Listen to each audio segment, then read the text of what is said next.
I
Rules meeting to order.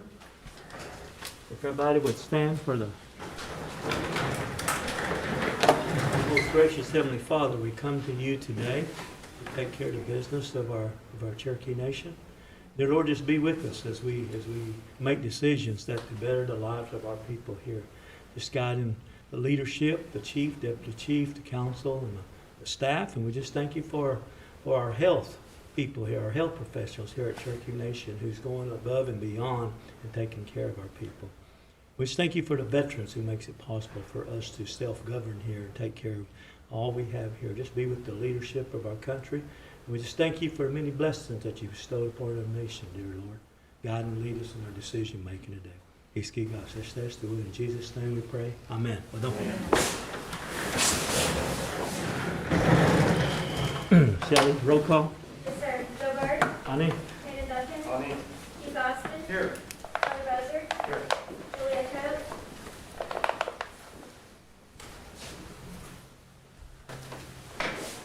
Tom Crittenden. Ani.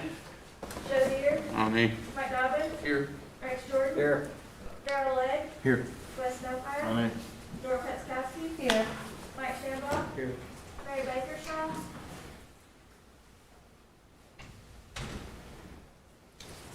Eo Smith. Denise Taylor. Here. Victoria Vasquez.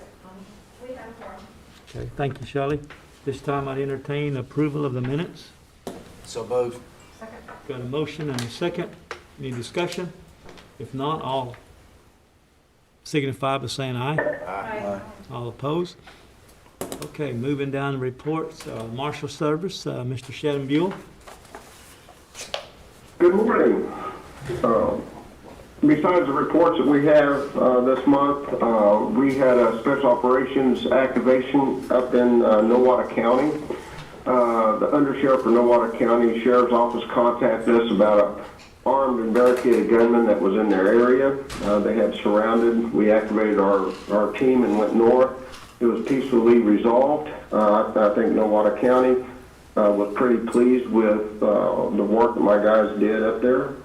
On November 1st, early morning in Kenwood, we have an officer-involved shooting where one suspect was killed and the second suspect was arrested. That call has been turned over to Internal Affairs, and also FBI and OSBI are teamed up to work the shooting that was involved up in Kenwood. Other than that, I met with on the internet with the other chiefs of police for the 5 civilized about McGirt, and kind of talked with them about what they're expecting as far as caseloads and things like that. Other than that, is there anything that I can answer? Any questions for our Marshal? Yes, Counselor Shambaugh. I just have a comment. Things have changed in today's world with law enforcement and how people are viewing police and different things, and I think that pursuit, I listened to it as it was happening, and I just hope everybody understands how dangerous things have become and how important it is to have help. You can't ever be too proud to ask for help. And that night there was a lot of help, some different agencies involved in that. But without the help of other agencies, that inherently puts our marshals at risk, and it puts our public at risk. So I just wanted to say that it was good to see that we did have help when this was going on.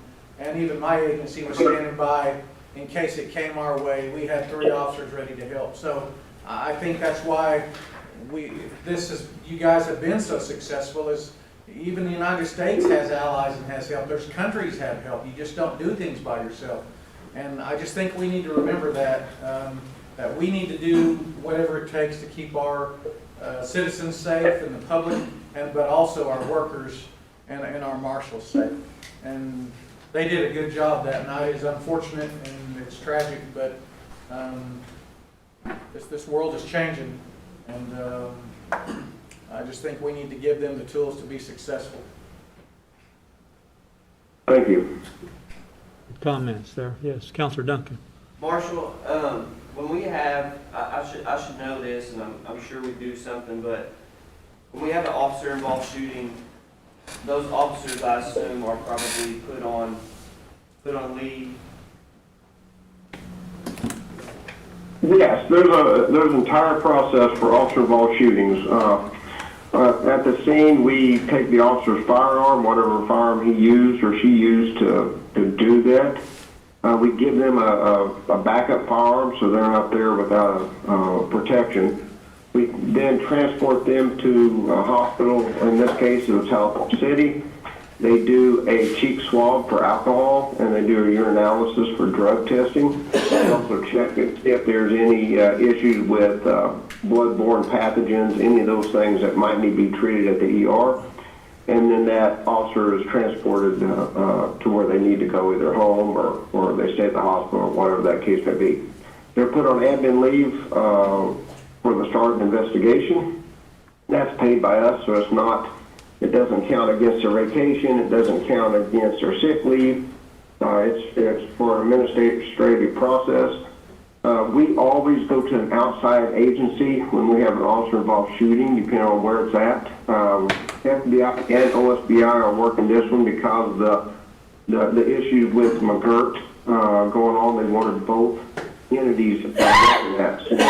So, they work, FBI along with OSBI worked the crime scene in Kenwood, and has also interviewed the officer involved. We also have a pretty prolific mental health outreach to our officers that are involved in any critical issue. Our health department at the nation has been absolutely excellent when it comes to critical incidents and getting their team from Stillwell over to be able to interview our officers to give them anything they need. Our officers are mandated to go in front of the mental health facility if they're involved in a critical incident, and we make everybody that shows up to that scene go there. That way one officer is not ostracized because they need to see a mental health professional. Then that officer stays on admin leave until they believe that they can come back and perform the duties that the Marshal Service requires, and that the officer-involved shooting or the critical incident doesn't have any criminality to it. So that's kind of how we do that. Well, that's kind of where I was going to go with my question, was to see if we offered any type of behavioral health type counseling, and man, that's great to hear. And we're real fortunate that we have great behavioral health department here at the tribe that we can benefit from. But that's good to hear, Marshall. Thank you. Thank you. Anybody else? Marshall, with this McGirt case, Are we getting good cooperation now from the state where we have jurisdiction issues out there?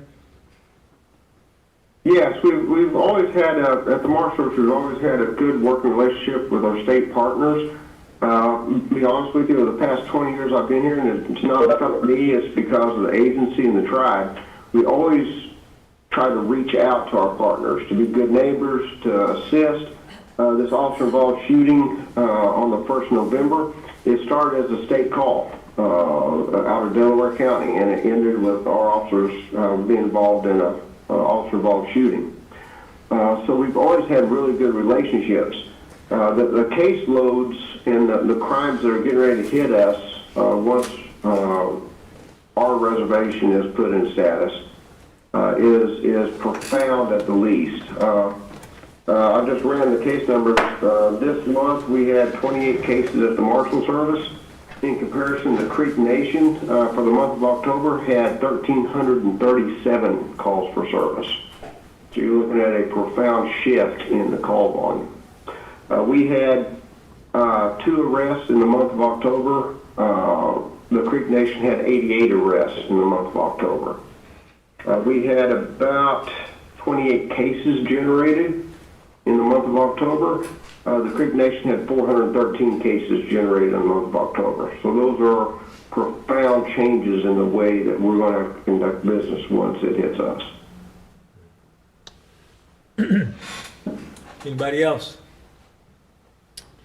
Thank you for Speaker that. Byrd, Yes. Speaker Byrd, I have a question for the marshal. I'd like to know, since we're about to vote on a bunch of laws here, if there's any he feels that are not appropriate or that we need to change. I've looked at with Sarah Hill, and I do not see any issues. Sarah's been very good at keeping the Marshal Service in contact and keeping us abreast on what changes that we need to make as a tribe. So no, I can't see that there needs to be any changes to those laws that you're getting ready to look at. Thank you. You're welcome. Yes. Councilor Legg. Hey, Shannon. Yeah. So does the Creek Nation, do they do cross deputization like we do over here? Or are they handling it all on their own? Are they not in any kind of agreement with the cities or their county sheriffs or anything? They do have cross-step agreements. I cannot speak to their ability to have the cooperation that we have on our side of the state. So I don't know how many they have or if those cross-steps are one way or they're mutual. It is my hope that ours are going to be mutual. But the fact remains that we're going to be the primary jurisdiction for Indians in this entire region once this hits. So a cross-step agency, in theory, can go out and work those cases if they're cross-step. But as most of you in the room know, I mean, most agencies are understaffed, underfunded, undermanned, just like we are. And just caseloads in and of itself are going to move toward us that have never been moved toward us, if that makes sense. We have, our special operations team, like in Nowata, we do that as a benefit to the local counties and the local PDs that don't have that capability. The fact is, once this happens, the majority of those cases that we go out to help the state are actually going to be our cases primarily, and the state will be there to assist us. So it's going to be kind of a role reversal that, quite frankly, the Cherokee Nation's never had. So we're all on pins and needles waiting on when this decision is going to be handed down from the appellate. But I can tell you that the Sovereignty Commission, Sarah Hill, Secretary of State, Chief of Staff, and the Chief, and myself have been diligent to try to work at some resolution, at least for my agency. We'll be putting budget requests probably next month, and you always have to weigh, like I said in previous council meetings, you have to weigh the entire tribe when you look at budget stuff. We can't, I don't think the tribe's figured out a way to make their own money yet, So we have to figure out how to utilize the money that we're given. So we're working diligently to try to make that happen. We're working daily, literally daily and nightly, to make sure these agreements that we have are upheld and are bolstered, and we can give the support that we need to give so we can get that support back in return. Thanks, sir. Anybody else? Thank you, Marshall. Appreciate you. Stay safe. Okay.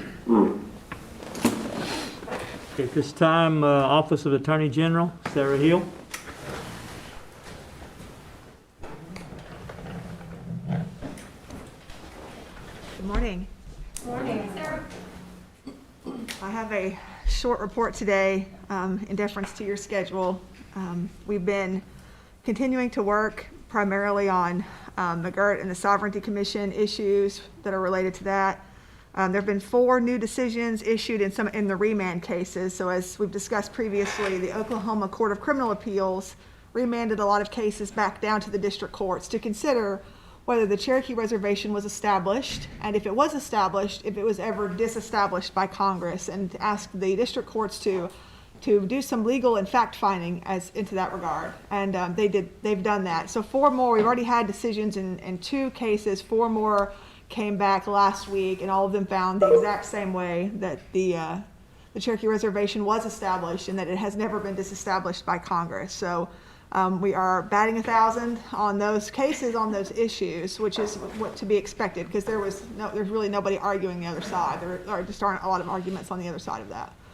So that continues to come forward. The Oklahoma Court of Criminal Appeals has the Hogner case, which they've had it in their custody for a while. They're waiting on a few more decisions to come in from the other districts before they decide what they're going to do. So we could have a decision at any time from the Court of Criminal Appeals. So it could be tomorrow, it could be January. There's just no way for us to really know. As frustrating as that is, that's the question I get asked the most often by everyone. When is this going to happen? And I can't tell you that. It's something we just have to wait and see. What we can do is work really hard every day that we do have between now and then to be sure that we are as ready as we can possibly be to take on the obligations that are going to fall to the nation. And we've made some good progress on that. We had 2 new attorneys start in my office this week, which was, it's like seeing fresh troops coming in. It's really great. Cody Bolin and Jenny Johnson are both Cherokees. They both come from the state district attorney's offices. They both have years of experience prosecuting criminal cases. I'm incredibly pleased to have both of them on our side. We're definitely going to need them and their experience. So that's good news for my office. Just like Shannon, we're continuing to work, through all the different issues that we have, making sure that the budgets that we're putting together are feasible and are going to meet our needs, trying to get more positions hired. All of those things continue at my office. So there's really not a lot of updates on any of the other litigation that the nation has pending. So given that you have a very full schedule, I'll cut my report short.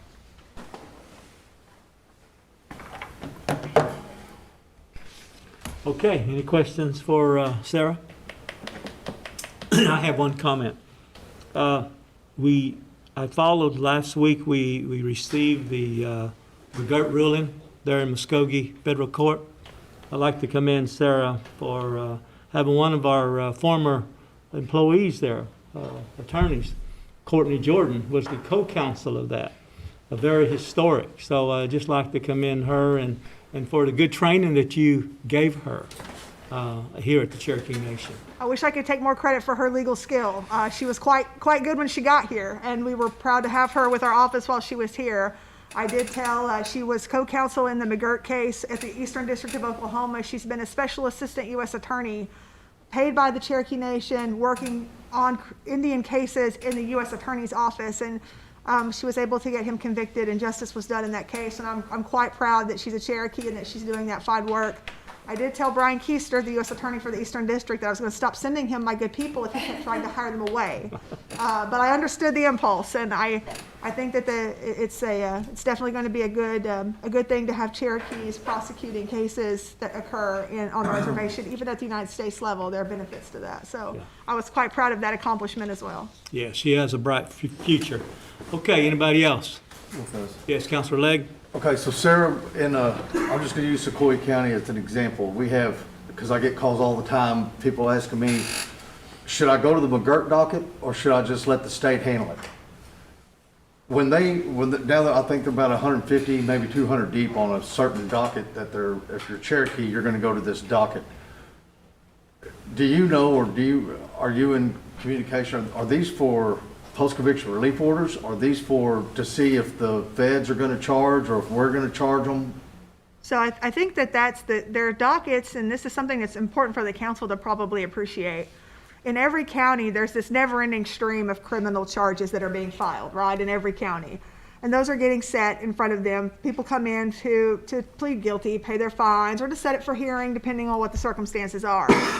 If they are an Indian, and if they have a card, what they have been doing in all of the counties inside the Cherokee Nation is just sitting them on a special docket that they call the McGirt docket, and saying, well, you're an Indian, the state probably doesn't have jurisdiction over your case, but until we have a decision from the higher court telling us for sure that we don't have jurisdiction, we're just gonna set it on the McGirt docket and kind of kick it down the road a little bit and to wait to rule on all these motions to dismiss.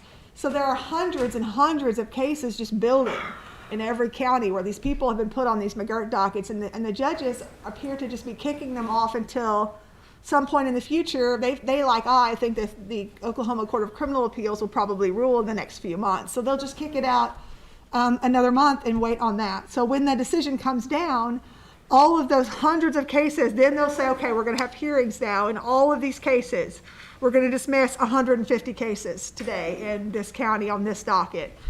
So there are hundreds of cases that are building up all over the 14 counties that are going to come to the Cherokee Nation. That's what they're talking about, I think. Okay. It's not post-conviction. It's crimes that have been committed since July when McGirt was decided. Okay, thank you. Good. Yes, Councilor Crittenden?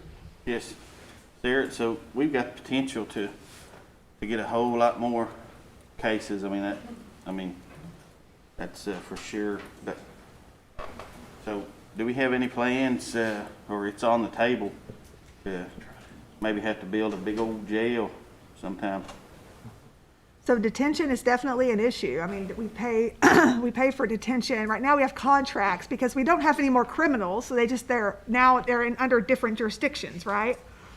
So we don't necessarily need more jail space, but we need, the tribe needs access to more of that jail space, and the counties need less of it because they're not gonna have as many criminals. So what we've been doing is planning to do so we have contracts with these different counties to use their jail space, and we basically rent that space from them. Whether it would be more cost effective in the long run to build a facility versus to house it there will depend a lot on the prices that we're given probably by the counties and whether or not that's really competitive with what we could afford to build for. Certainly that's something that takes time and investment, but it's something that would need to be discussed going down the road. Thank you, Chair. Okay. Yes, Councilor Shellman? Just like to thank you for all your work. I've got to sit through those meetings and, with the judges and you and the administration, and there's been a lot of thought go into this. And I think the council will get to see that. But there's even things that we haven't even talked about in those meetings. And I talked to a judge the other day, and we were talking about,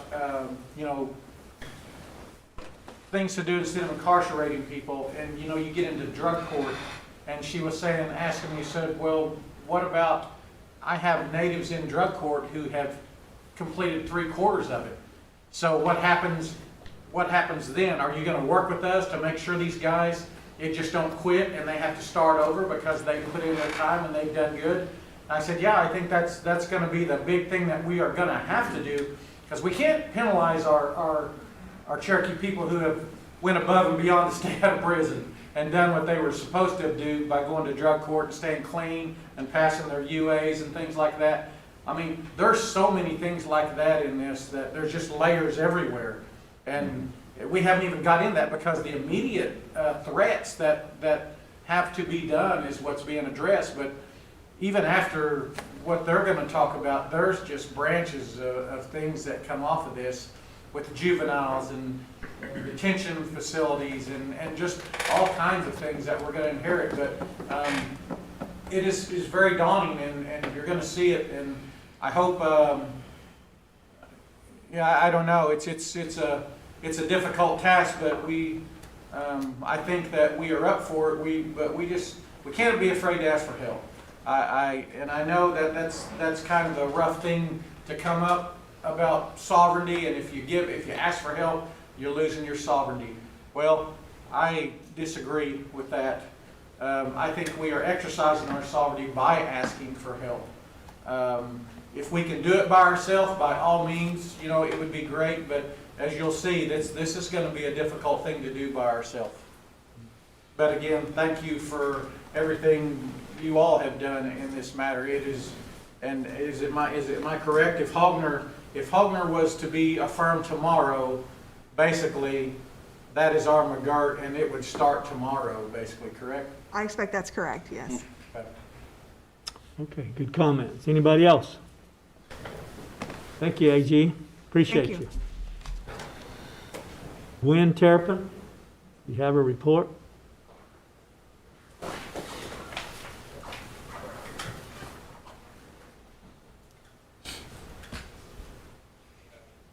You must be muted. Are you there, Gwen? Sounds pretty good.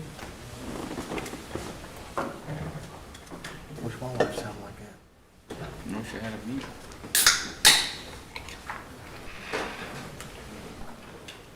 Okay, Tax Commission, Sharon?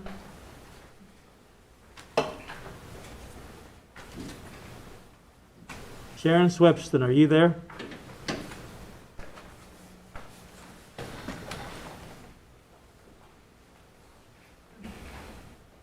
What's up, Tara Lee?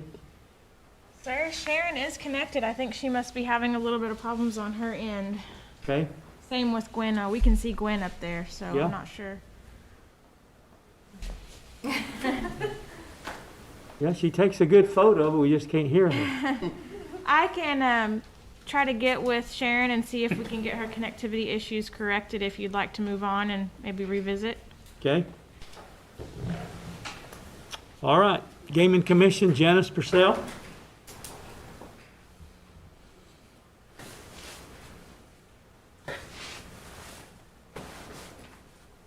Janice Purcell?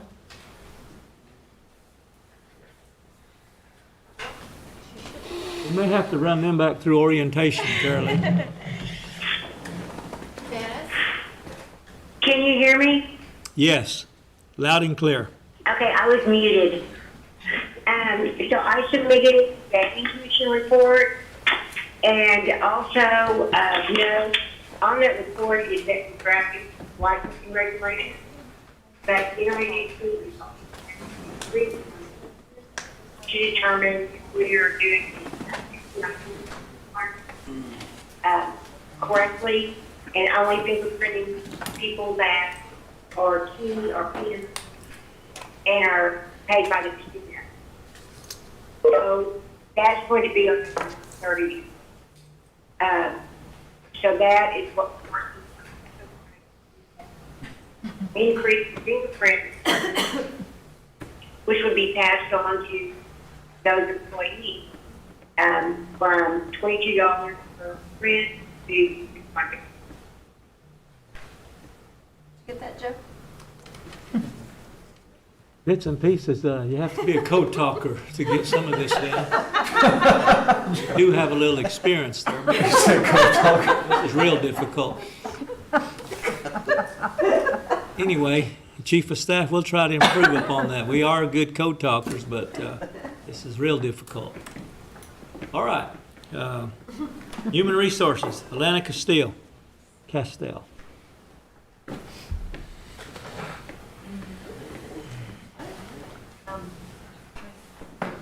Do you see Alana's name up there? No. Okay. One of the calling numbers.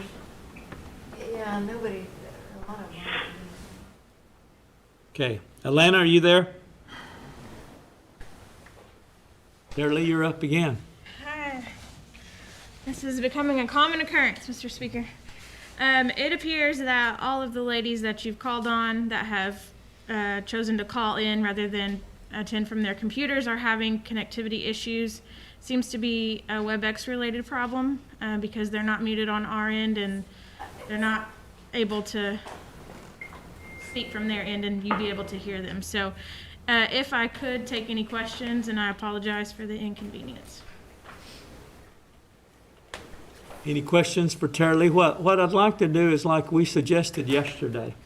Let's do a trial run with them so they're able to give their reports next time. So we'll know that things are working correctly. I think the last 2 days, Mr. Speaker, it's been WebEx related, and so that's the company that runs our system. So it's a company-wide issue and not necessarily a Cherokee Nation issue. Okay? But I agree, we need to better prepare. Speaker, what I was going to suggest is between now and the next set of meetings, we've got other technology services that provide this sort of conferencing, and I would like to test that out and see if we get different and better results than what we've seen over the last 2 days. So I apologize for this.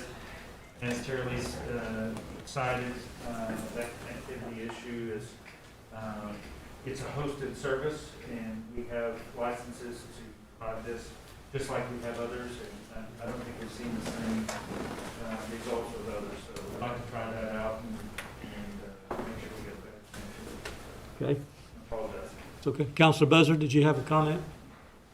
Yes, Charlie, if you could find out from the tax commission when the tag office in J plans to be opened back up. Another one is Baylor, of course, it's not my district, but it's closed because of COVID. And I'm wondering what the plans are. Do we not have other clerks or staff that could come and staff that after it's deep cleaned? Because it's really, living in J is really needed because most people do not use online tax services or that type. So it's kind of causing a inconvenience to a lot of people in that part of it. So if you check on that and find out why we couldn't staff it, after a deep cleaning, that would certainly help our people. Thank you.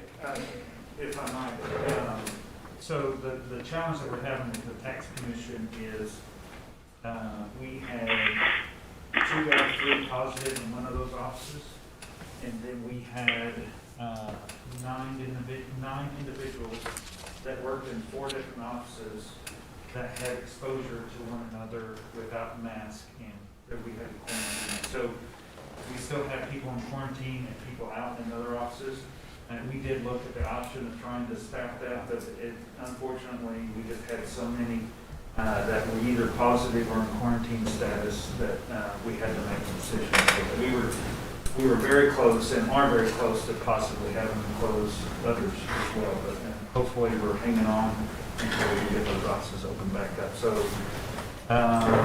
trying to remember, I think Adair, we're looking at a 10 days. We'll be open up after 10 days. And then the others will be 14 days. So they will go open 14 days. They will close. Counselor No Fire?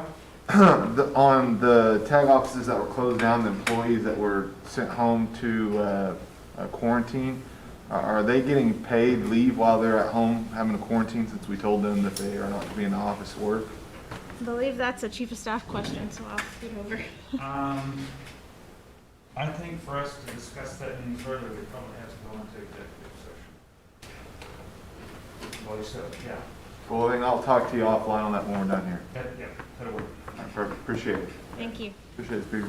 Okay, good comment. Yes, Counselor Shambo. Even with everything that the tag agents are doing with, because I know that you can't come inside, that you have to call in, and I think we were maybe more worried about the public than our own employees, but I know that, man, they have done some steps to stay safe, and those tag agents, and people are frustrated with that, but again, I think they've done what they've had to do to stay safe, but gosh, there's just so many things that maybe we just don't, it's just a learning process, I think, and I know that Sharon, I've talked to her numerous times over Jay's and what they're doing, and gosh, everything's been about safety, and it's just an unfortunate thing, but my gosh, look at the country, and I think we're not immune to it, so hopefully everybody's okay, but they have done a good job of staying safe. Okay. Anybody else? Hey, Tara Lee, you did good. Thank you, sir. Appreciate you. Okay, we'll move on down to old business, none pending. New business, Counselor Jordan, would you take that? Yes, this is a resolution confirming payment salaries as Cherokee Nation Election Board Commission. I put that in the form of a motion. Motion and a second, and we're just reappointing her, right? She's already current serving. Okay. All right, any discussion? If not, all in favor signify by saying aye. Aye. Opposed? Okay, Counselor Deere, you want to take the number 2? This is a resolution authorizing the Cherokee Nation Environmental Program Clean Air Program to donate a surplus portable building to Call Nation. Put that in form of motion. Got a motion and a second. Any discussion?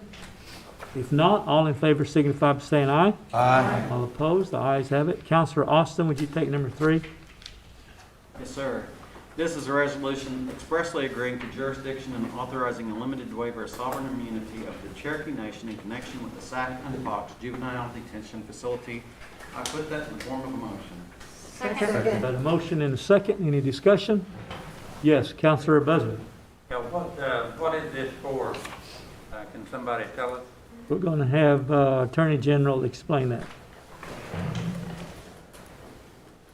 One of the many McGirt issues we're wrestling with is juvenile detention.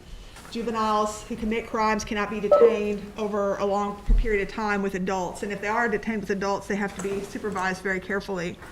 And they have to be separated by sight and sound from adults. So it's having a place to have juveniles housed is extremely important. Sac and Fox is one of the few facilities, it's the only facility in Oklahoma that's run by an Indian tribe. And it's one of the facilities that in the past we have had agreements with. If we do not have an agreement with Sac and Fox, we will have no facilities that will take juveniles.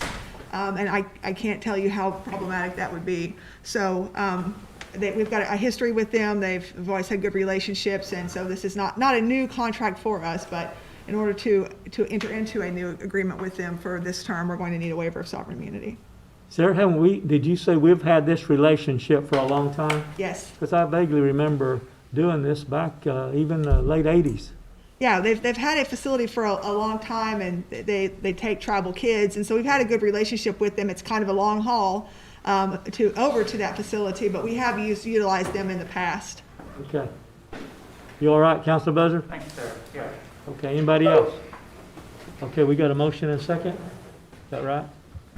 Okay, all in favor signify by saying aye. Aye. All opposed? Okay, Councilor number 4, Councilor No Fire. This is an act amending the Cherokee Nation Ethics Act of 2012, codifying as Title 28 of the Cherokee Nation Code annotated, adding Section 22, making it unlawful and requiring the exemption of any council members from voting on the confirmation of any appointed official that donated to that campaign of that council member. I put that in a form of a motion. Once we get a second, I'd like the floor back. Speaker.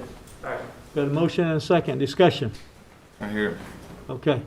I tried to bring this bill forward last month as we saw a bunch of CMB board members that came up for reappointment, and a lot of those board members had made donation to select council members whenever they were running for their office. I think the biggest thing here is we want to address the appearance of impropriety in which counselors who have accepted donations from a nominee to a board position. We have that issue already whenever you recuse yourself through our codes of someone who might be a family member that's being appointed to a board. That might be a conflict of interest. It's the same or even more of a conflict of interest whenever you have a financial interest. And the council cannot do the people's business when a counselor has a financial interest when casting their vote for a board nominee. Municipalities, states, federal legislators, they all must recuse themselves from a vote when there is a financial interest that they're involved in. And that's what I brought forward here on this bill. And a vote against the bill would be a vote to protect your own financial interests. And if the bill doesn't pass, it's because the council as a whole is compromised because of all that money that's been given to members to run for office by board nominations. So it's just to avoid that appearance that we could have a conflict of interest there. Now, I also noticed just an hour before we came into meetings today that the Attorney General had put out an opinion on this matter. It was asked by Councilor Keith Austin. This is the executive branch trying to preemptively make law, which isn't even law yet. You cannot make an official opinion on a law that doesn't exist. And that is overreaching by the AG's office, and that is done unconstitutional. You have to have a law first before an attorney general can make an opinion on the law. So she's trying to make her own law to protect the administration branch because they would not like to see this bill passed.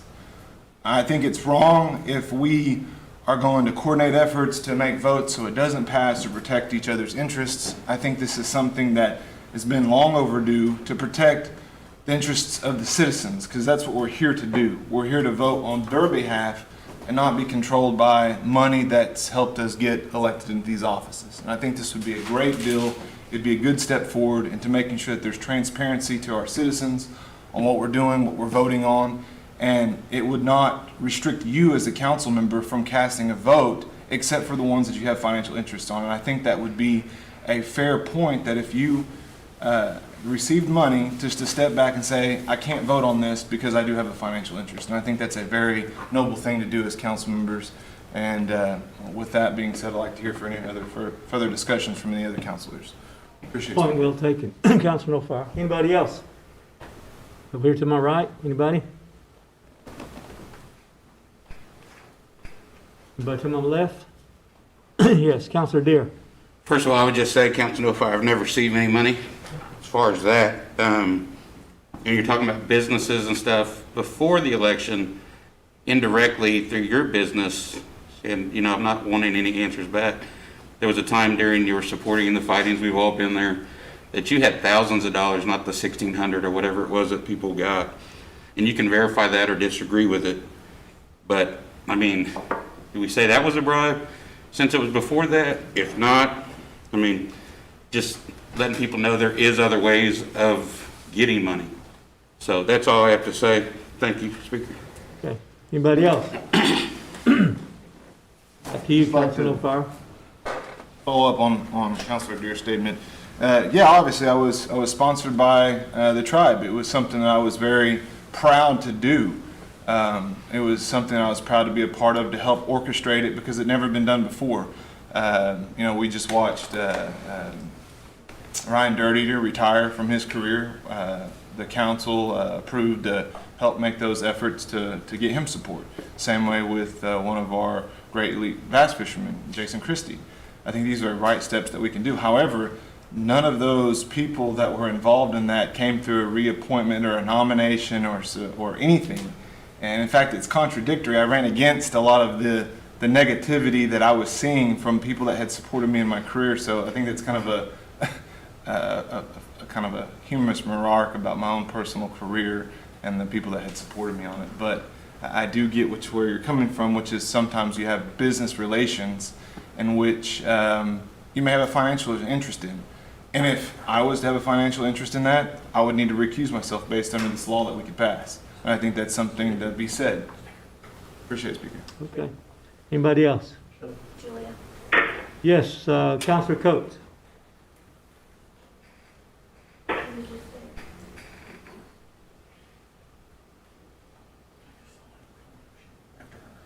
think it's not working. Councilor Coates, you're up. We're trying to figure out which calling user she is. Just a second. While we're waiting on her, Councilor Shemba, you're up. I think there's some good things in this legislation, but I also think there's some things that aren't so good. This takes something that is legal, a campaign donation, and criminalizes it. It's saying that basically if you get a campaign donation, it amounts to bribery, that they have bought your vote. I disagree. I've given to campaign before. If I believe in that person, I don't expect anything from it. But at the same time, we sat through a deal the other day where there was fingers pointed and accusing people of being bought in this council with absolutely no evidence. And I think this is just an extension of that.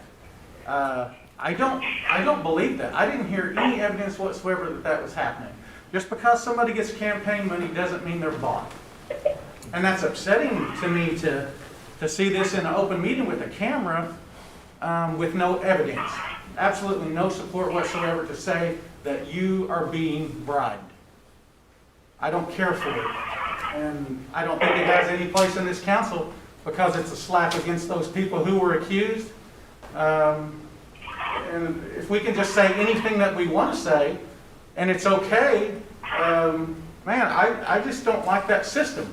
So I think there is a system. I've been on many boards, and if there's a conflict of interest, you simply recuse yourself and abstain from voting.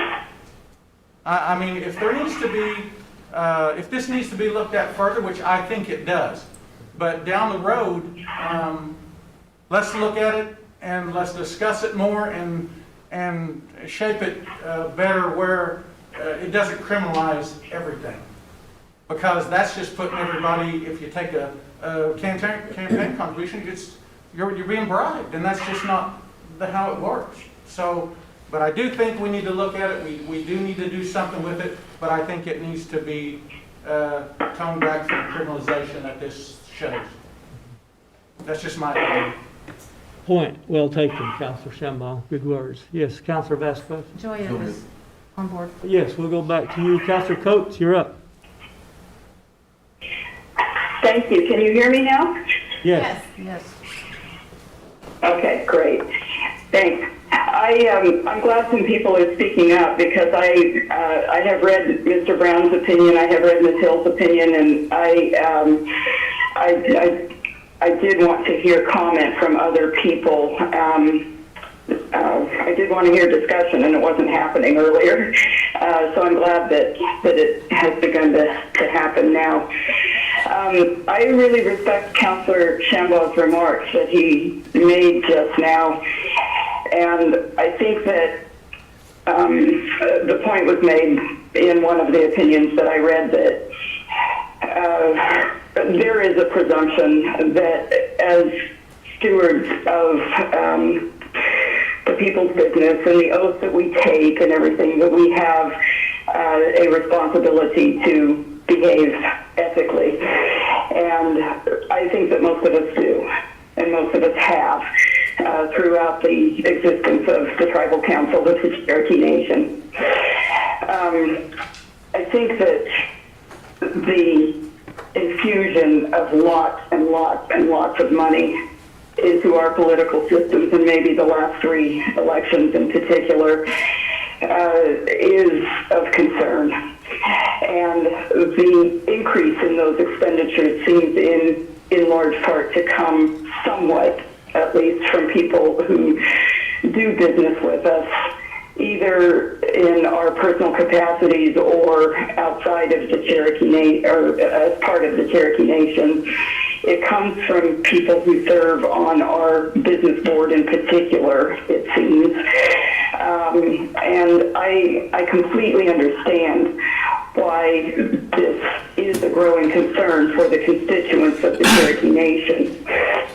I'm not trying to cast aspersions on the ethics or the integrity of anyone who serves on this council. I would never make accusations of anyone on this council that they are bought in any way. But likewise, I don't think the AG's office can only make opinions on legislation. I think it's important to get opinions on pending legislations as well. We want to be passing legislation that we think is clean and that will stand up to the constitutional tests. And so I appreciate both Ms. Hill's and Mr. Brown's opinions on this. But I also think that in looking at our federal system right now and what is happening in our federal system, that unfortunately it seems that many things that have been done on the assumption of ethical behavior on the part of legislators and on an honor system, whether it's in the legislative or executive branches, that the norms are just being exploded right and left. And whenever that starts to happen, that's when we see efforts at legislating what has simply been done previously on the honor system. And so I take this proposed legislation in that vein, really, that there is a growing concern among our citizens that if this isn't happening now, that it's getting awfully close to a situation where it could be a problem. And I know that many of our citizens suspect that, in fact, it already is a problem. And so these are the thoughts that I'm having about this. I just wanted to present those thoughts as part of the discussion. I'm inclined to vote in favor of this today. It is a big step. But I did just want to say that in that vote, I want to be very clear that I do not cast personal aspersions on anyone on this body at this time, on the AG's office, on anyone. But I have concerns. I share the concerns of many of our citizens. And that's my remark. Thank you. Okay, point well taken. Yes, Councilor Vasquez. I will be voting against that legislation that you're proposing, and one of the points I'd like to make is that the manner in which it was introduced is unacceptable. The fact that Councilor Nofire would wait until we have CMB board members ready to be confirmed by us and then to bring it up rather than beforehand talking to other counselors and having a discussion about this off camera. I just believe it's a lack of respect for the rest of your counselors, and I'll be voting no. Thank you. Anybody else? Yes, Councilor Austin.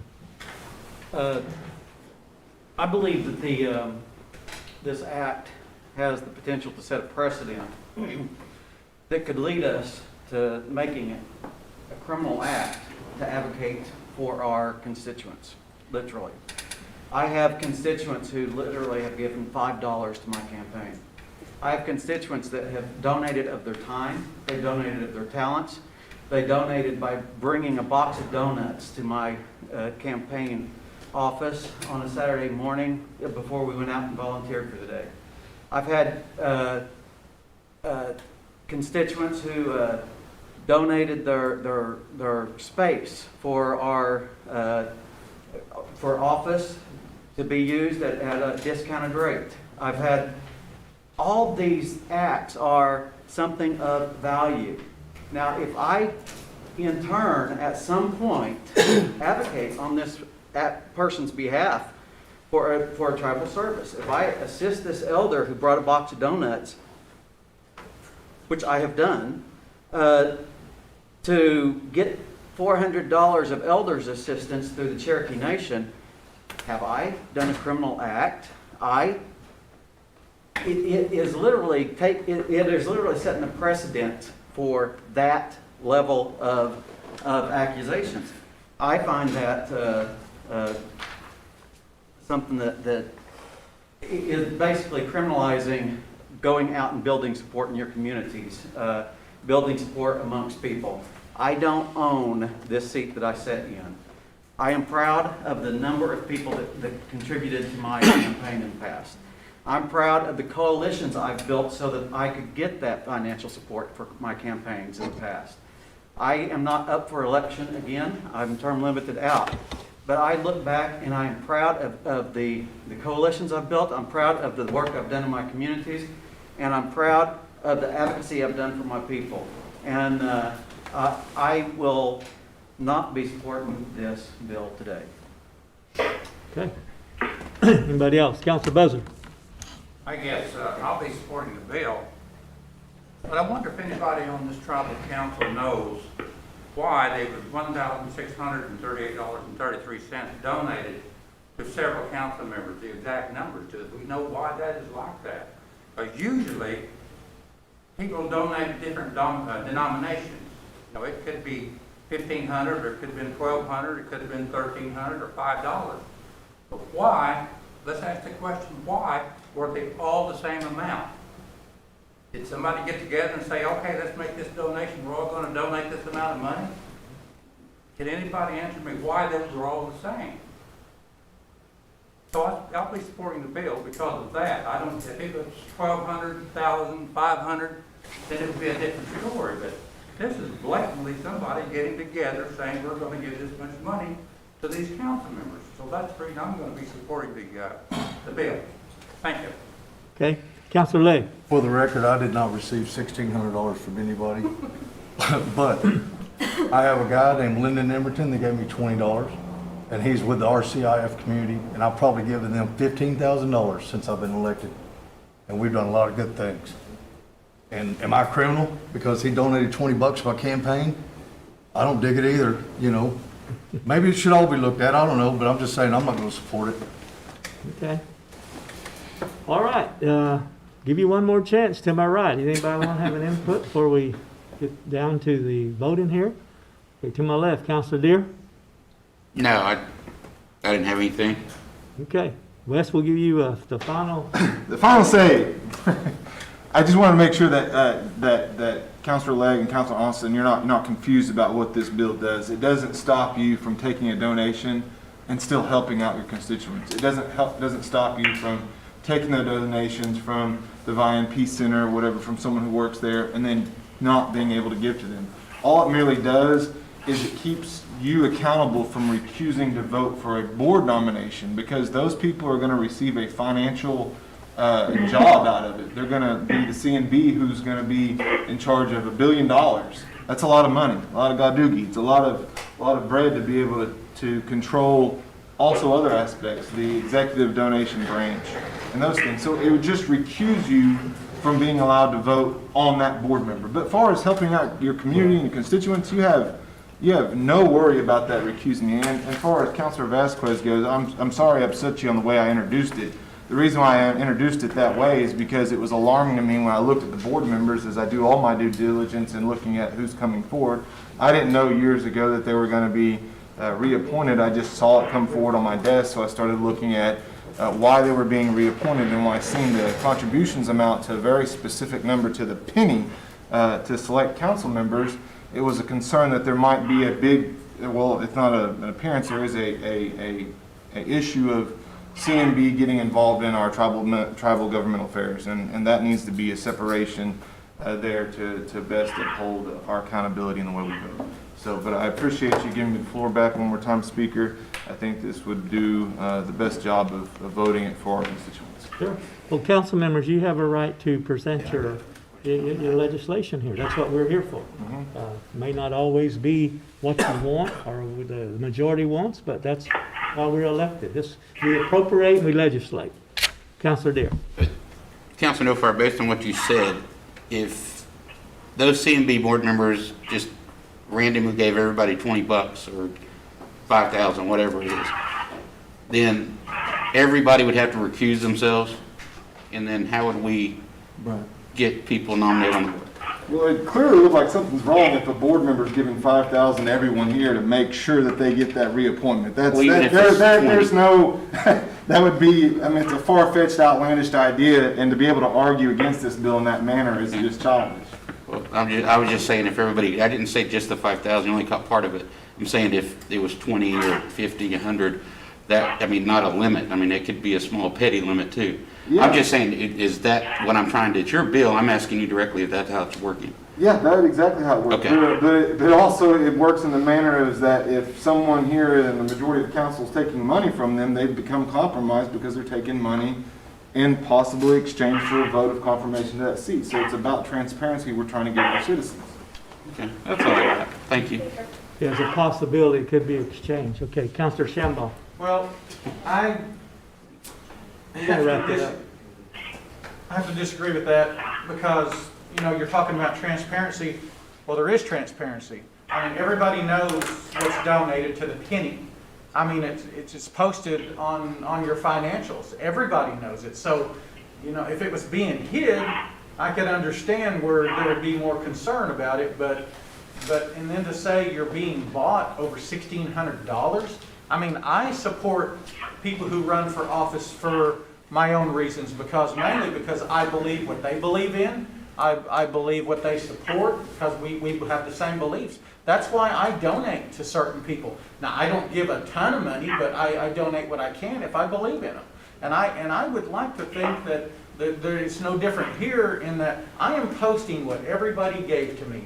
And if they believe I'm going to be a good councilman, and you know, it's just like you have your opinion, I listen to what you say, and I respect that. I really do. I may not agree with it, but I respect it. And you know, to say that things are childish, if he doesn't agree with you, they're not. If you look, they're not. We all have different opinions, and we do things for different reasons. We have our own thoughts. So, I mean, I don't get offended when anybody doesn't think like I do. We're all different. But I just see the transparency in that they know who gives us money. And if they want to vote for me, they're going to vote for me regardless of how much money I put into my campaign. If they believe in me, they are going to vote for me. If they do not believe in me, they won't. So that's the way I look at it. So, but I see transparency.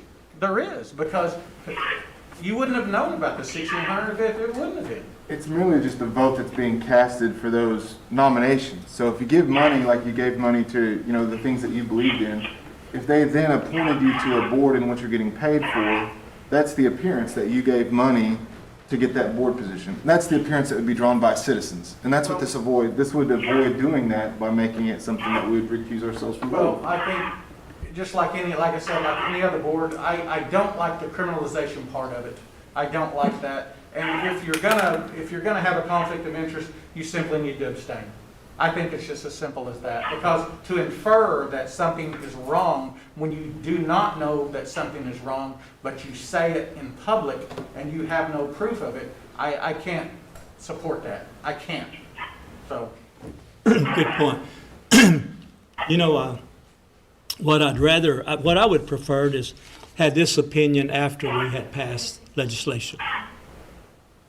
But at the same time, I see some merits in what you're trying to say here, probably borderline unethical, but criminal, I don't think so. And very seldom will I come in here and try to criminalize legislation and vote for it. What I would recommend is that, as Councilor Shambaugh commented on, is there's some merit to this. There really is. And on the surface, as Councilor Vasquez said, we probably need to discuss this a little bit more. I mean, this is something I don't think needs to go away because our tribe is getting bigger and diversified, and there's going to be many more appointments that's going to come our way. But I'm not going to support this today, but I would like to say that there is some merit to most of this. But I'd like to have more discussion on it later on down the road. So, but I let everybody have their say, and but I don't think the timing of this is appropriate right now. Yes, Councilor Vasquez. Mary Shaw's trying to say something. I gave everybody a chance. I'm going to give her. She's waving and waving. Hi, Speaker Byrd. Yes, well, yes. Speaker Byrd. You're up. Thank you. And Councilor Vasquez, thank you for that. I just wanted to point out that it clearly states in this act that we're talking about appointed officials.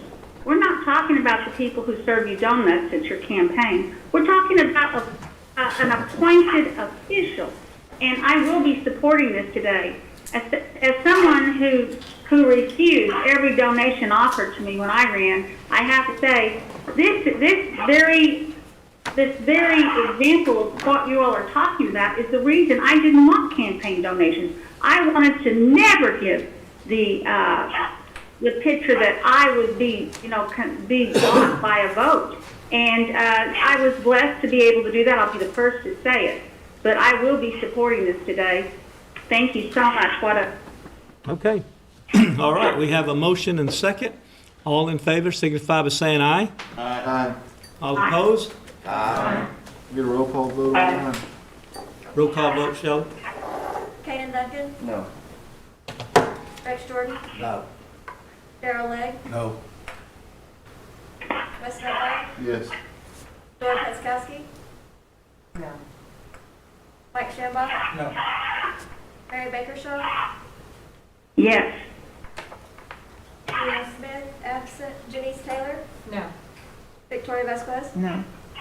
Keith Austin? No. Harley Buzzard? Yes. Joe Byrd? No. Julia Coates?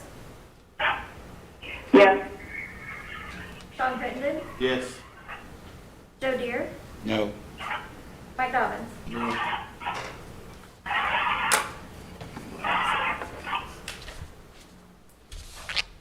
We have 5 yea and 11 nay. The motion fails.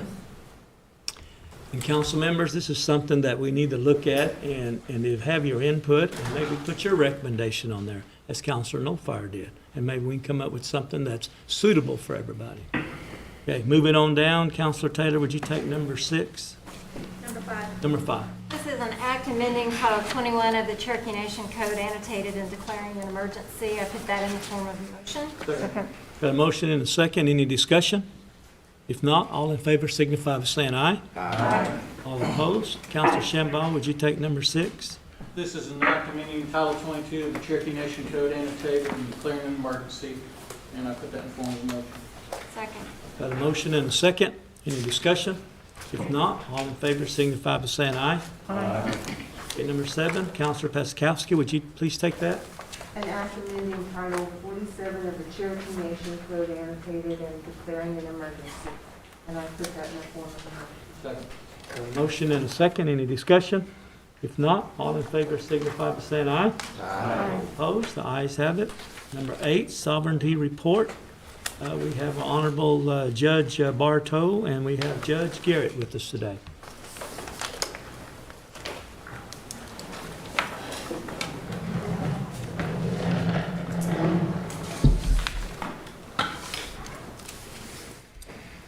Thank everyone for having us here today from the commission. It's my belief that you received a report maybe about a month ago and possibly a second one today. I just want to give you a little update on what the process has been. The commission was formed in August, and since August 28th, we've met 6 times as a full commission. And during one of those, there was a subcommittee on juvenile delinquent cases formed, and it's met an additional 2 times. And our next meeting will be this Friday. In that first report, received a pretty lengthy report, kind of looking at what the court could possibly look like moving forward. An additional report from the AG's office, and then one from the Marshal's Service. I'm not sure if you have any specific questions from that first report. I'm not sure if you had time to review the second one, though. Any questions for, this is your time here, council members? I will say, as far as the court section of the report, it kind of, and I believe it says in the report, it's kind of a sliding scale that y'all are going to have to decide on what to do, and that, you know, that budgetary process and what was reported on is kind of the high end of things. That's what it would be if we took the state court system with multiple judges per county, DAs, all that, and said this is what the Cherokee Nation would need. But there's, and I've heard some of you mention it, Councilor Shambaugh has mentioned it in the meetings and again today, that there's other ways of doing things, and I'd submit that there's some better ways of doing things when it comes to criminal jurisdiction and how to rehabilitate people. Questions or? You know, listening to Marshall Buell on the number of cases that the Creek Nation was experiencing versus the cases that we were experiencing, one of the concerns that should be for all of us council members would be, you know, the enormous amount of increase we're going to have to apply to our budget and implementing some of these codes and programs. Now, will that affect any of our current programs that we have in place here at the tribe? Human resources, human services, all of those, education, health, housing. Is it going to affect some of those programs? I mean, the short answer is yes. I mean, y'all have a better idea of what our budget is than I do, but it's my understanding that we don't have a very fluffy budget right now, especially during COVID. And if we need money for the court, the AG, or the marshal, there's, the first place to look is within the nation. There's other places from, the feds, the BIA, DOJ, but, those things have to be through their budgetary process, and they're not at budgetary process right now.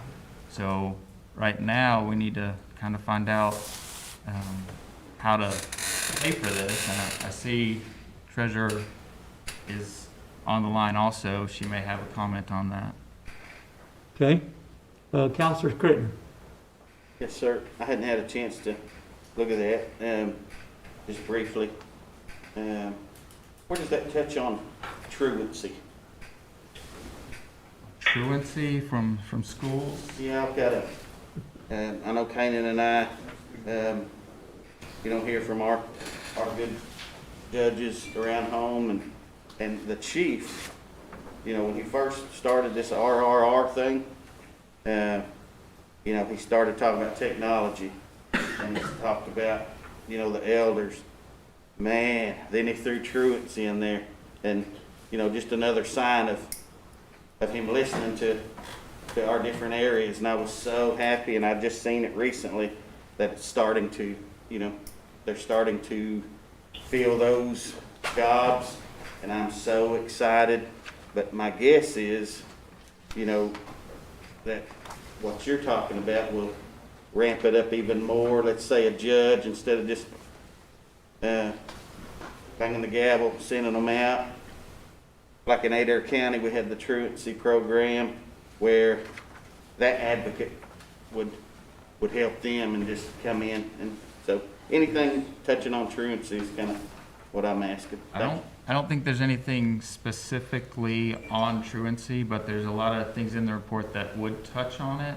Specifically the secondary report on delinquency, because there's certain things that involve all of that, like probation officers. You're going to have a specialty probation officer to deal with children, and that's something that could possibly, spill over to a truancy case. Just in the future conversations, I know I'm just speaking for Adair County. I know it's a biggie, and I know there's a bigger picture than that. But so thank you for taking the question. Thank you, Chair. Okay. Counselor Shumway.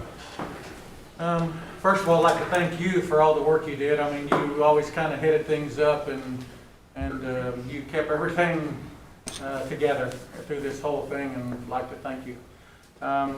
There's a lot of, just like truancy and different programs that we've never really had to have before, and we're going to have those type of things. We're going to have to, because we're going to be inheriting a lot of problems that cities and counties have. I know that some of my officers came to me and said, hey, what am I going to do with these 5 I get 5 truancy cases, they're all Cherokee. Do I take them to the city now, or what do I do? Where are they going to go? So, and we're holding off till we find out, these kids aren't going to school, and it's being addressed in district court, but that's not going to happen now. So there is a lot of questions like that, and well, I won't get into the depths of some of that juvenile stuff, but one thing that I think is very important in this McGurk thing, and I said this the last meeting, I think we really need to exercise the right of first right on our criminal cases, meaning we determine where they go. Instead of somebody telling us where those cases go, we get to make that determination. I think that needs to be part of our negotiation process, because I think that's important as far as our sovereignty goes, and I think it's very important that we have first right in our cases. Also, I talked a little bit about money and grants, and I don't know, maybe it's Trey Lynn, but or whoever does some of the money, but when we're trying to get money from the government, the Department of Interior are sustainable grants, meaning that if you get a grant, it's sustainable each year. it repeats itself over and over, as opposed to a governmental grant with a government that's a one-time shot. So we need to be diversified in how we get money. And I know you guys have thought about this, but this is maybe something that the council hasn't thought about or doesn't know, but those are the kind of grants that can sustain us. Now, short term, we talked about taxes, about getting taxes and money from taxes. We should be able to do that too. We haven't even touched water rights, and that's going to be a major thing with money. So there's a lot of things on the horizon that can help us out, but the immediate funding this thing is, and I asked Trey Lynn, and I guess I'm just going to say it, and can we afford all of this? And we can't. Right, just without any help, we can't. So, No, sir. Pardon me? I said, no, sir, we cannot. So that's important to know right off the bat. I mean, if we're going to do anything, we need to know that. So we need to know that we have to do alternative things to fund this. And it is coming. It is ours. We are going to have to do it. Now, whether I was thinking if it's something of some agreements where it can be made where until we can fund it, we have concurrent jurisdiction until we get on our feet, until we do this, until these things happen, and we can do this on our own, that may be one way to do it. I mean, there's got to be something outside the box how we can get this done, but just to say that we can immediately do it, we can't. So it's going to be a big job for the council and the commission to come up with ways to fund without going back and saying, hey, we got all these things that we funded in the past, we would have to cut this. And man, that's going to be difficult to go back and say that we're going to cut a program that we funded forever. Yeah. So that's important that, we don't. But I don't know about the reality of it, so we'll see.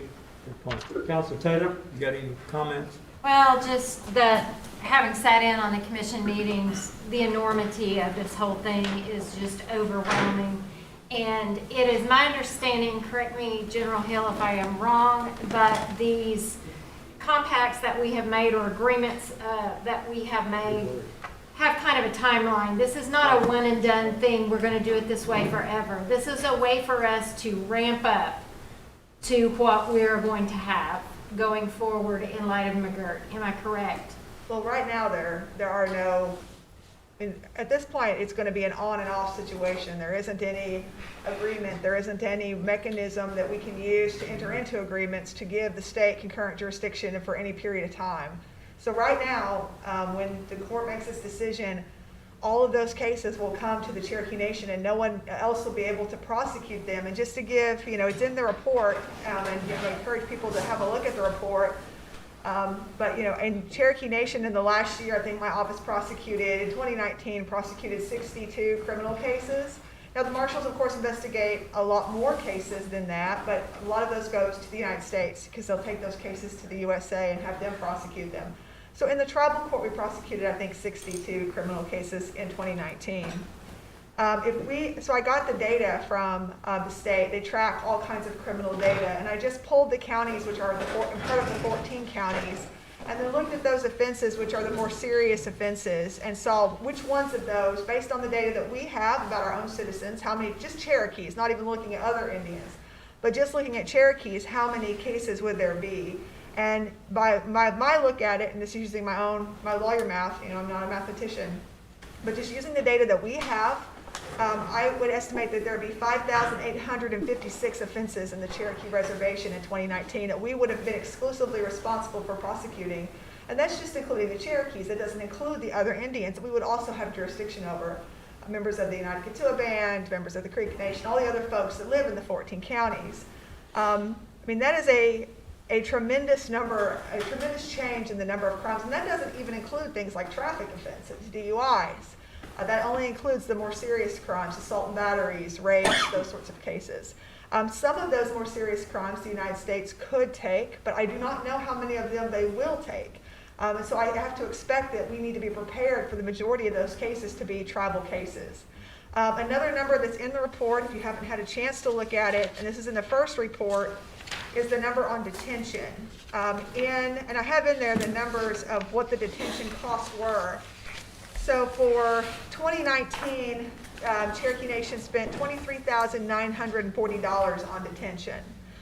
Based on my estimates, just looking at, again, which is limited based on the information I have, I think that the detention budget probably needs to be more on the scale of $30 million a year, based on the amount of detention that we're going to have to do. And that doesn't, doesn't include the fact that that cost for detention will build over time somewhat, because we'll have people receiving 5-year sentences for a combination of offenses they occurred. Well, now we have to bear that cost not just year one, we'll have to bear it for 5 years.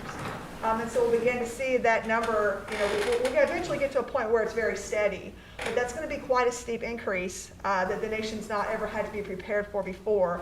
So I say that, I do not have 100% confidence in these numbers. I can only make the best estimates that I can with the best data that I have available to me.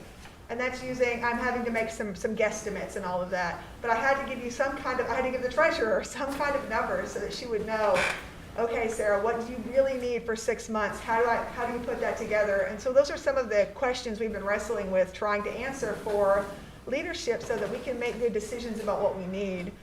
Some of the other big discussions that we've had have been about just the size of the reservation. We have one presiding full-time court judge.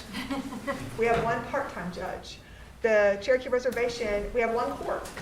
At statehood, we had a lot of courts because it isn't feasible to drive people from Bartlesville to Tahlequah for a hearing every single time they have a hearing. Bartlesville is quite populated. There's a lot of folks up there that are going to need to come to tribal court. How do we transport those people? If we don't transport them, then how do we bring court to them? How do we get courts up in the northern counties where we are going to desperately need them? The expense of establishing a new courthouse, the expense of hiring folks. All of my attorneys, previously to this recent hire, all live in Tahlequah because that's where we've always practiced. Well, now I need attorneys throughout the 14 counties who can pick up these cases. And then the most recent report you got was on juvenile justice, which, we don't really have a juvenile justice program at all at the Cherokee Nation. There's not a single caseworker whose job it is to deal with juvenile justice. There's not a single docket. I mean, very occasionally we'll get a case, a truancy case or something like that, but I think we had an arson case a few years ago, but it's quite rare. So we just don't have any infrastructure for that. We're going to have to build an entirely new department from the ground up to handle juvenile justice, including caseworkers, probation officers, clerks, intake folks. All of that stuff has to be built from the ground up. And it probably needs to be something close to the size of Indian child welfare because there's going to be a lot of these types of cases. And when you're dealing with juveniles who commit crimes, they just have much different needs than adults. You have to rehabilitate them and get them ready to re-enter society. And they're, of course, much more vulnerable people than adults are, and they have to be treated much differently. So there's just all of these issues I bring to you, and these are just a snapshot of the discussions we've been having in the Sovereignty Commission in our meetings. So I wanted to bring to you the sense of urgency that I think we all feel. I know that Councilwoman Taylor and Councilman Shambaugh feel in those discussions, and also, the treasurer, probably the only person who has the same sense of urgency about it as I and Judge Bartow is probably the treasurer, because she's responsible for trying to find the resources to meet the need that we're identifying for her. So I'm glad to see that she's available today too. So not that I'm not here to say that the sky is falling. The sky is not falling, but the sky will fall if we do not act really decisively. Okay. Yes, Councilor Shambaugh. And I would urge everybody to read everything that they can about the Sovereignty Commission report, because really we all need some input.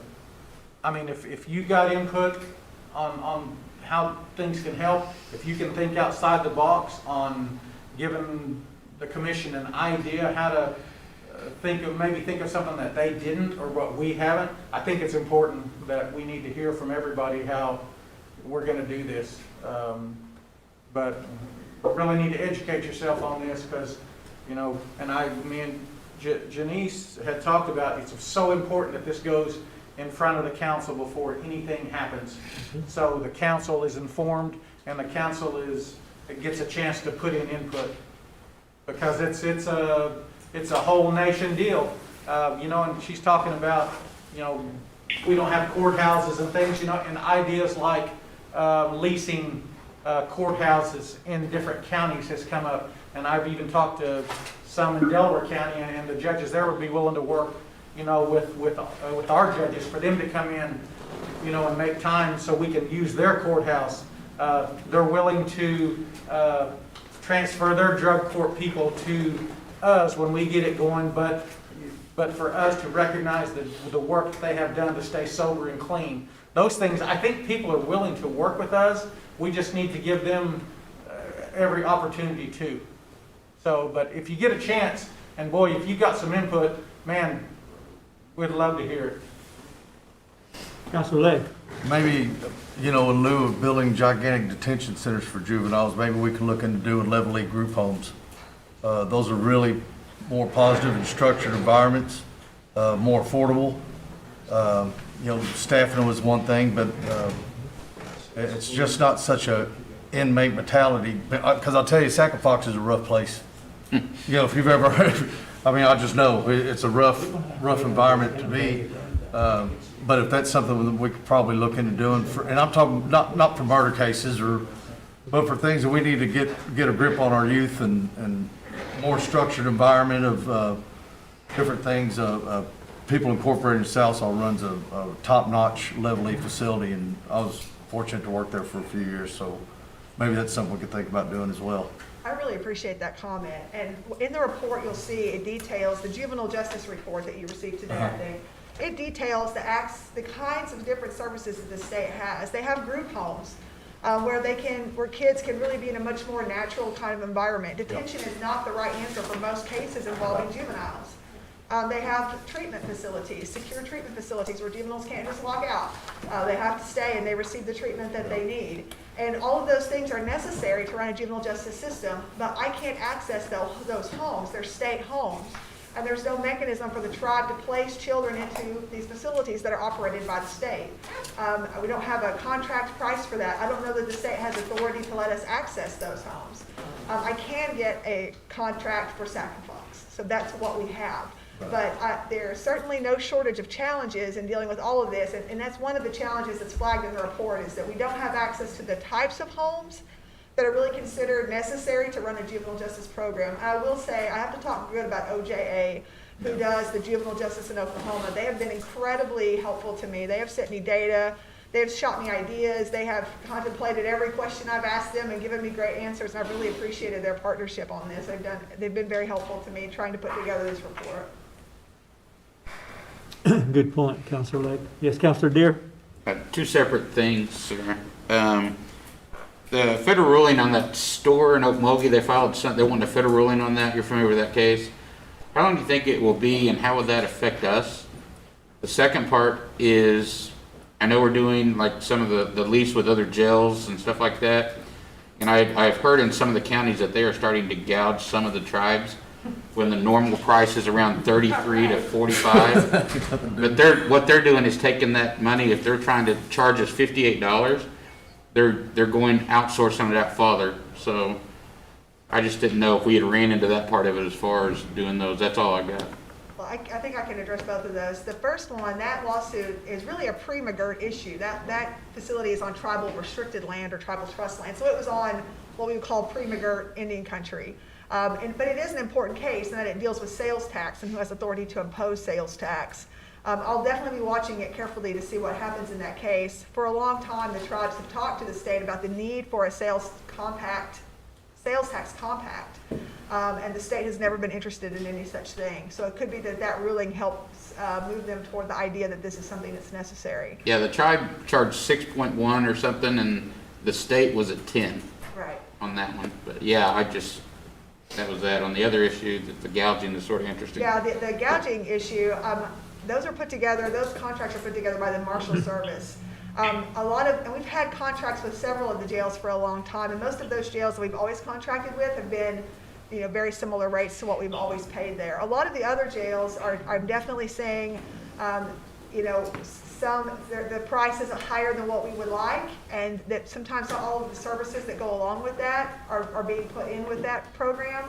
At the moment, they've definitely, got the tribe somewhat at a disadvantage because these people have to go somewhere. I'm not taking them home.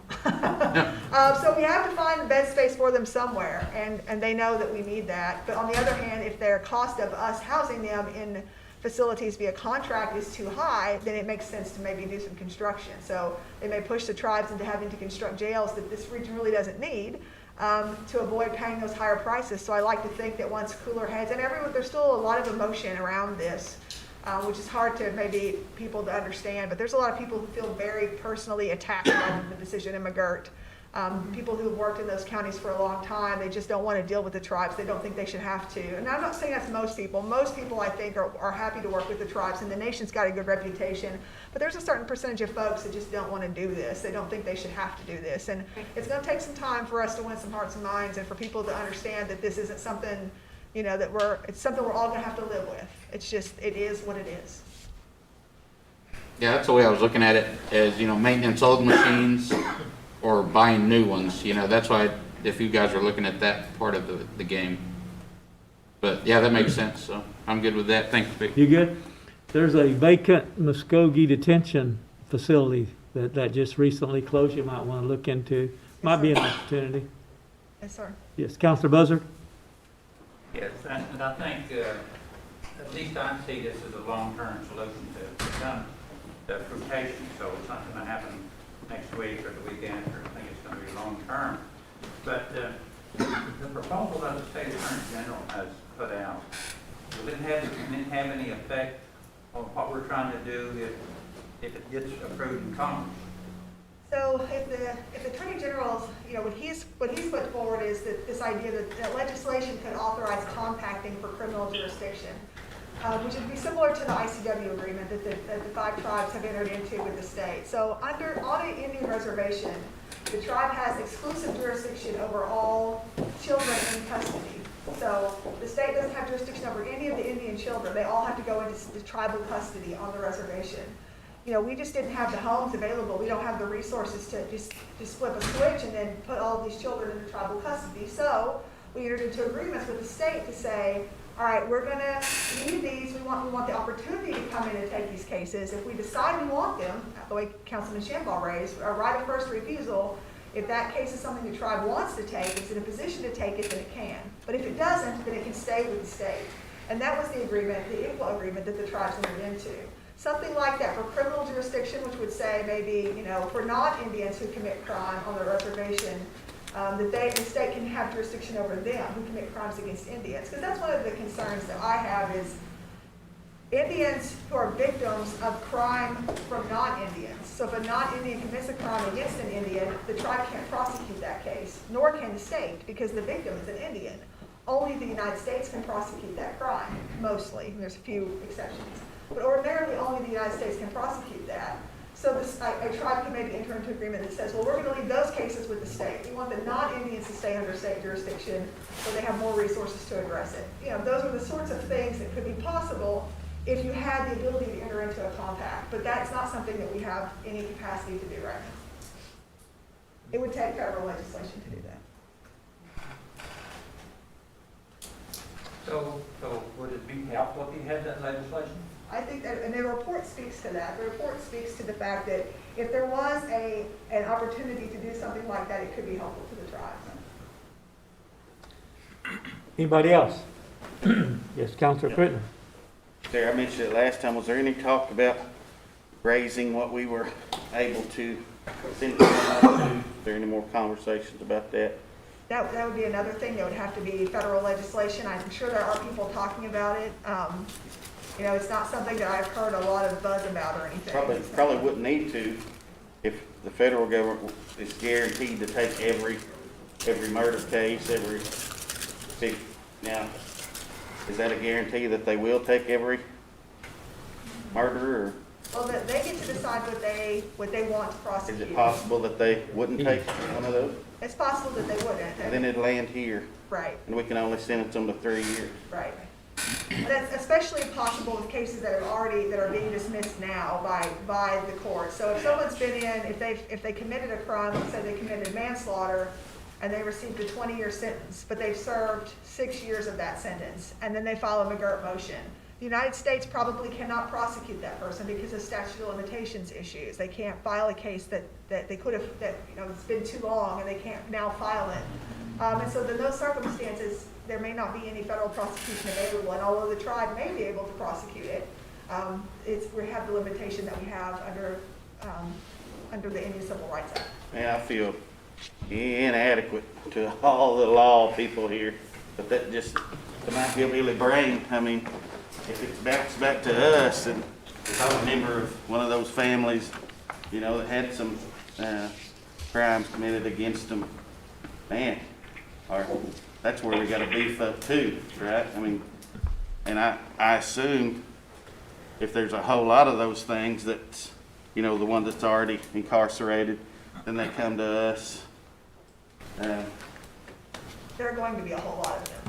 There are going to be a lot of these types of cases. That's a given. What did you say? I'm sorry, my brain's going crazy. What are we gonna have to look at to up what we can do, just to, and are we aggressively going after the federal government to do something that raises what we have the capacity to sentence somebody to? Yeah, it would take an act of Congress. That's the only way that can be changed. The Indian Civil Rights Act would have to change to permit it. And that, I mean, that's something and that's part of the work of the Sovereignty Commission, is putting together, these are some of the things that would be helpful. It's possible that it would be helpful to be able to contact on some of these issues. It would be helpful to be able to impose larger sentences. So all of those things are things that I think are under discussion and are things that we're interested in talking about with our delegation. And we really can't, what you were talking about a while ago, we really can't depend on the state, like the juvenile facilities that they have. And, you know, I could guess that, you know, human nature, you have a native and a native here. You know, they're gonna say, hey, that's your problem, this native, we're gonna house this non-native, you know, if there was a chance to get in. There's certainly that aspect of it, and also they may not be able to prosecute the Indian. Like, they just don't have jurisdiction over them, even if they wanted to, even if they felt like they had the best place for that juvenile. They can't prosecute them. They don't have jurisdiction. That's the consequences of the McGirt decision. Well, And even if we prosecuted that juvenile, the state law may not allow us to place in that home because that's state funding. So there may have to be some state legislation passed and some federal legislation passed by the time all this is done. well, I sure appreciate what you guys are doing. Janice, Mike, I'm not trying to get a loan from you, but it's good to have one of us that's down in the trenches like you are with your other position that we can come to. You know, you're right in the middle of that. So it's good to have you on this board here. Thank you, Chair. Okay, I think, good report. I think we have some reading to do, and we've got some recommendations to make. So, Judge Garrett, always an honor to have you here. Judge Bartow, thank you very much. AG, appreciate your words here. Very good. Thank you, Counsel. Thank you. Okay, I think that concludes the next meeting. It looks like tentatively December the 14th. This time I'll entertain a motion to adjourn. Motion and a second.